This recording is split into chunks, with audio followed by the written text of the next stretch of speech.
Sometimes we're concerned not with the elements themselves in a particular set, but the number or the cardinality of the breakdown of a particular subset. And this problem illustrates an example.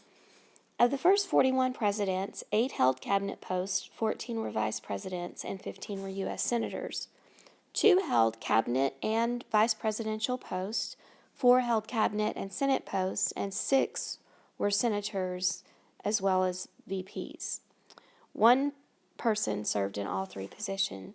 And so we're asked to answer the question, how many presidents served in none of the positions? Exactly 2 positions and only the Senate. So the first thing we want to realize is that there are 41 presidents total. So the numbers that we come up with should add up to 41. All right, so that's our number, our total that we're going to have in the Venn diagram. And let's label our 3 categories. We've got cabinet positions, so I'm just going to call that a C. We've got vice presidential positions, and then we've got the Senate. So I'm going to label it that way. And just like in our previous problem, when we are dealing with overlap and subsets, the easiest way is to start with that is most common. And so the line where it says 1 served in all 3 positions means that 1 person is in all 3 of the circles. And so I can start there.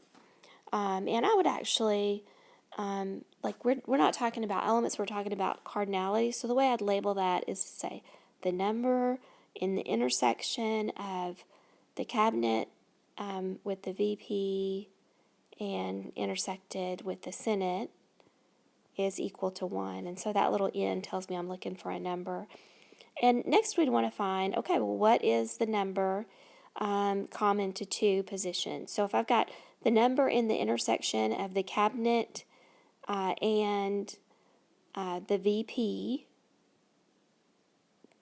let's see, I'm going to say that is this sentence right here. 2 people held cabinet and VP posts. All right, well, we're looking for this intersection right here, and we're given that there were 2 people in that intersection. However, we already have 1 included because the person that served in all 3 capacities would be included as one of the 2. And so that means that we can put, if there's already 1, then that leaves room for 1 more. Then we can, let's go to this line. The number that held cabinet and Senate posts, so the number that were part of both of those is equal to 4. Okay, and I think you can see where we're going with this one. That is this little portion of our diagram. Well, there's already 1 in there. We need 4 total, so we're going to put 3 more.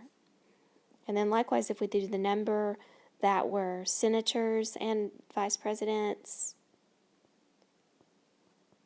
that's equal to 6. We already have 1, so that would be a 5. And then we can do our breakdown of, okay, how many were the number of cabinet members that were held cabinet posts is equal to 8. But you can see we already have, when we add up the 1 and the 1 and the 3, there's already 5 that are represented as cabinet members. So in order to make the 8, we need to add 3 more. The number that were vice presidents is 14. And we already have 7 in the vice president circle, so we just add another 7. And the number that were senators is 15, but we already have 9 represented in that position, so it's going to be 6.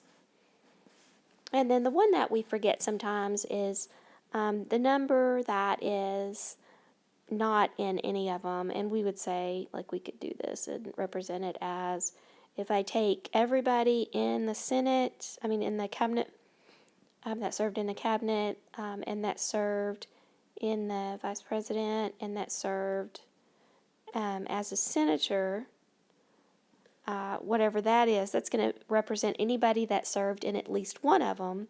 But then if I look at its complement, that is going to be the people that served in none of them. And so that's what we're looking for. And the way we do that is we just basically add up all the numbers that are in one of the circles. So if I add up 3 plus 3, that's 6, plus 1, that's 8, and then plus 7 is 15, and then we get 20, and then 26. So I'm adding up that there are 26 that appear in the circle, and then if I look at there were 41 presidents total, the difference between the two is 15. And so I'm going to put 15 out here. And I think that is probably most of those 15 were, I'm guessing, military positions, generals, and things like that prior to, or governors prior to becoming president. And so how many presidents served in none of the positions? The answer to that one would be 15, what we just found. How many served in exactly 2 positions? Okay, now this would be those that are in our intersection of 2, but not including that one that served in all 3 capacities. And so that would total 9. And then how many served in only the Senate? That would be represented by this number right here. So that is 6.